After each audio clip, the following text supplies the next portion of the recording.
매일 성경과 함께하는 오늘의 큐티 시간입니다.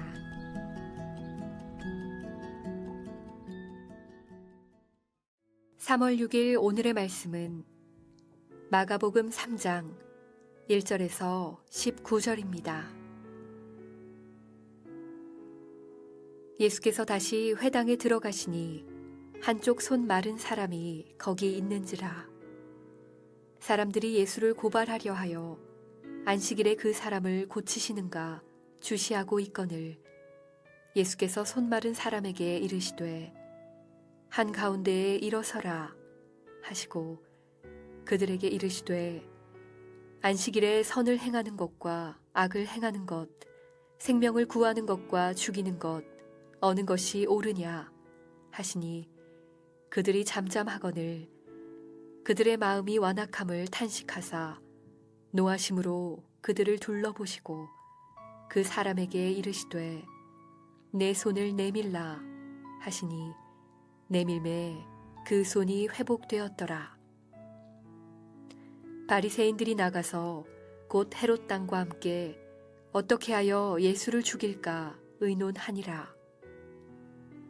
예수께서 제자들과 함께 바다로 물러가시니 갈릴리에서 큰 무리가 따르며 유대와 예루살렘과 이두메와 요단강 건너편과 또 두로와 시돈 근처에서 많은 무리가 그가 하신 큰 일을 듣고 나아오는지라. 예수께서 무리가 애워싸 미는 것을 피하기 위하여 작은 배를 대기하도록 제자들에게 명하셨으니 이는 많은 사람을 고치셨으므로 병으로 고생하는 자들이 예수를 만지고자 하여 몰려왔음이더라. 더러운 귀신들도 어느 때든지 예수를 보면 그 앞에 엎드려 부르짖어 이르되 당신은 하나님의 아들이니이다 하니 예수께서 자기를 나타내지 말라고 많이 경고하시니라. 또 산에 오르사 자기가 원하는 자들을 부르시니 나아온지라. 이에 12를 세우셨으니 이는 자기와 함께 있게 하시고 또 보내사 전도도 하며 귀신을 내쫓는 권능도 가지게 하려 하심이러라.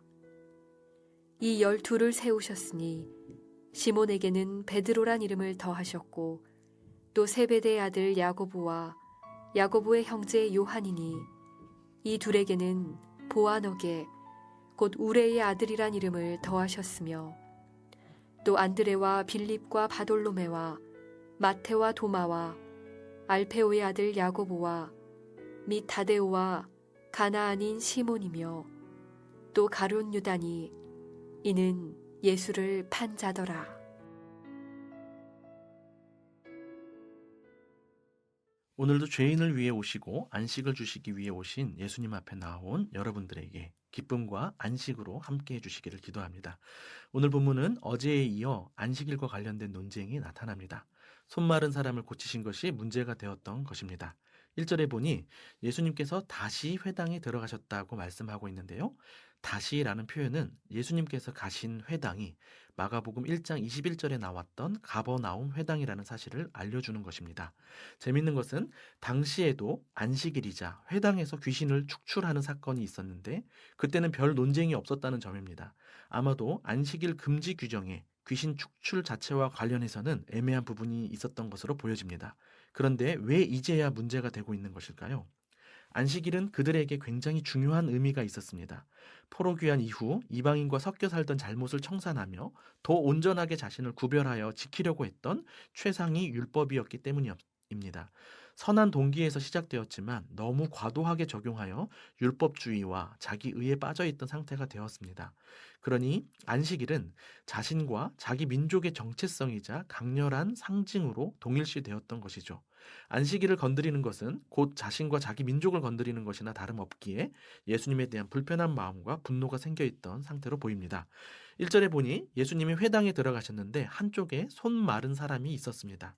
들어가자마자 확인될 정도로 한쪽에 잘 준비되어 배치되어 있었다라고 표현한다면 너무 지나친 추측일까요?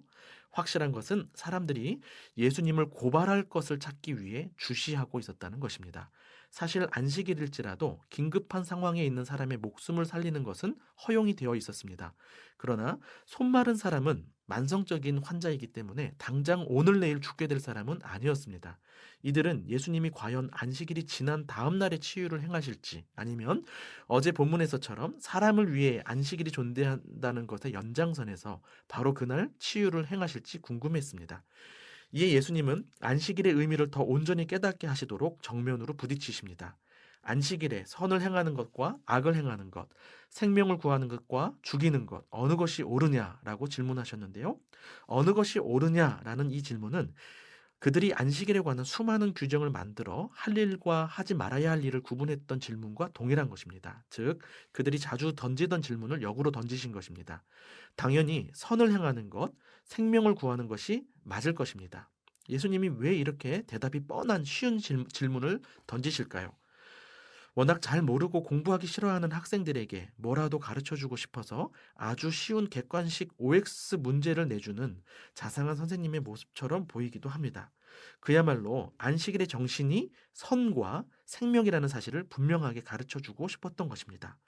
그러나 그들은 대답을 안 하고 잠잠했습니다. 5절에 예수님께서 그들의 마음이 완악함을 슬퍼하고 노하셨다고 하는데요.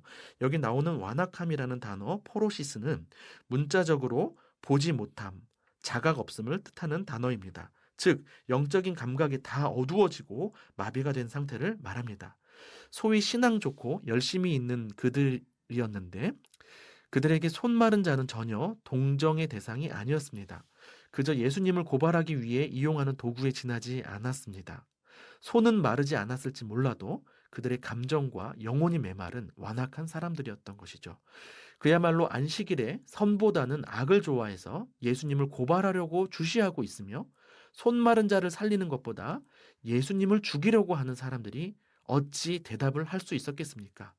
그런 자들이 안식일을 지킨다고 회당에 와 있는 것을 보신 예수님의 심정이 어떠하셨겠습니까? 예수님은 슬픔과 분노 어린 시선으로 모두를 둘러보신 후 손마른 자를 고쳐주셨습니다. 그러자 바리새인들은 나가서 평소에 증오의 대상이었던 헤롯 당과 한편이 되어서 예수님을 죽일 모의를 합니다. 사람을 살리는 안식일의 주인 예수님, 그리고 안식일의 주인인 예수님을 죽이려는 종교 정치 지도자들의 모습이 강렬하게 대조되고 있는 것입니다. 이들 지도자들의 위협을 아셨기 때문이었을까요? 예수님은 제자들과 함께 바다로 물러가십니다. 예수님으로부터 나갔던 지도자들과는 달리 예수님께로 모여드는 큰 무리가 등장합니다.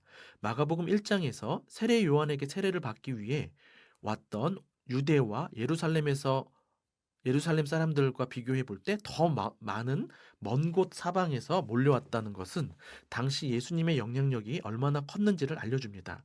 한편 이사야 43장에 나와 있는 약속, 즉 하나님께서 자기 백성을 사방에서 불러 모을 것이라는 약속이 성취되고 있는 장면으로도 볼 수 있습니다. 그러나 이들은 예수님의 가르침보다는 8절에 나오듯 예수님이 행하신 큰 일에 관심이 많았던 것으로 보입니다. 그리고는 예수님을 만지면 낫는다 생각하고 예수님을 애워싸 밀치게 됩니다. 결국 예수님의 사역이 중지되고 맙니다. 또 어려움이 되었던 것은 더러운 귀신들의 고백이었습니다. 어느 때든 예수님을 향하여 당신은 하나님의 아들이니이다 라고 부르짖었습니다. 맞는 말이지만 이들의 고백 자체는 별 도움이 되지 않았습니다. 예수님의 메시아 사역에 대한 섣부른 오해를 낳을 수 있고 아직 십자가의 때가 되지 않았기 때문이기도 합니다. 정확한 의도를 알 수 없지만 귀신들의 악한 의도까지 간파하신 예수님은 그들에게 자기를 나타내지 말라고 엄히 꾸짖습니다. 예수님을 향한 자기중심적인 열심과 순종 없는 신앙 고백은 오히려 예수님의 사역을 방해할 수도 있는 것입니다. 예수님은 여러 어려움 중에도 하나님 나라 사역을 포기하지 않으셨습니다.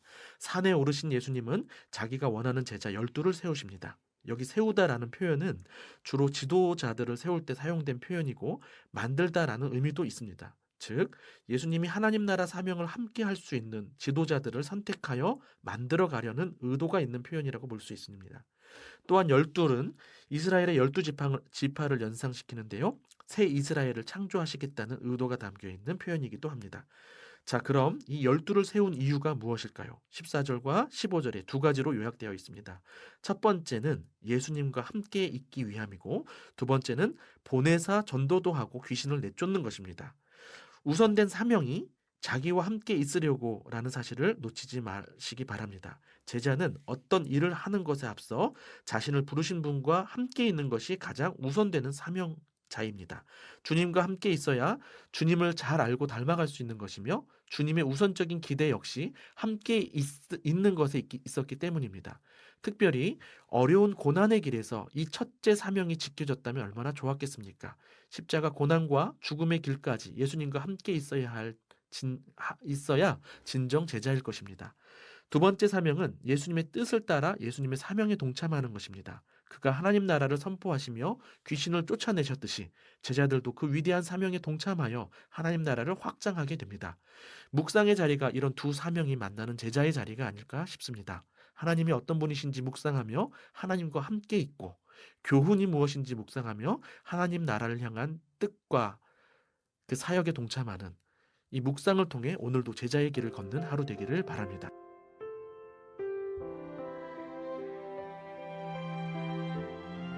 이제 함께 공동 기도문에 따라 기도하겠습니다. 공동 기도문은 화면을 보고 기도해 주시기 바랍니다. 첫째, 나라와 민족을 위하여 기도하겠습니다.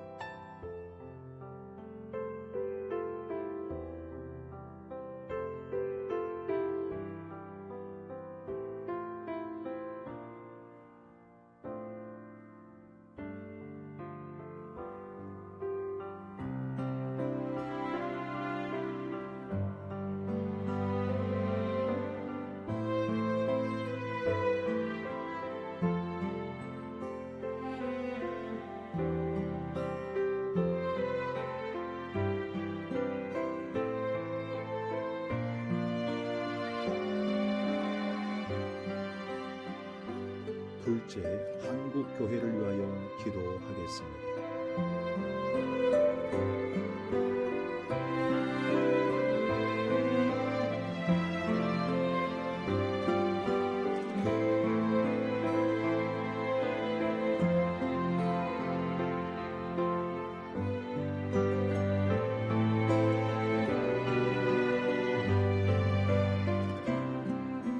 셋째, 가양제일교회를 위하여 기도하겠습니다.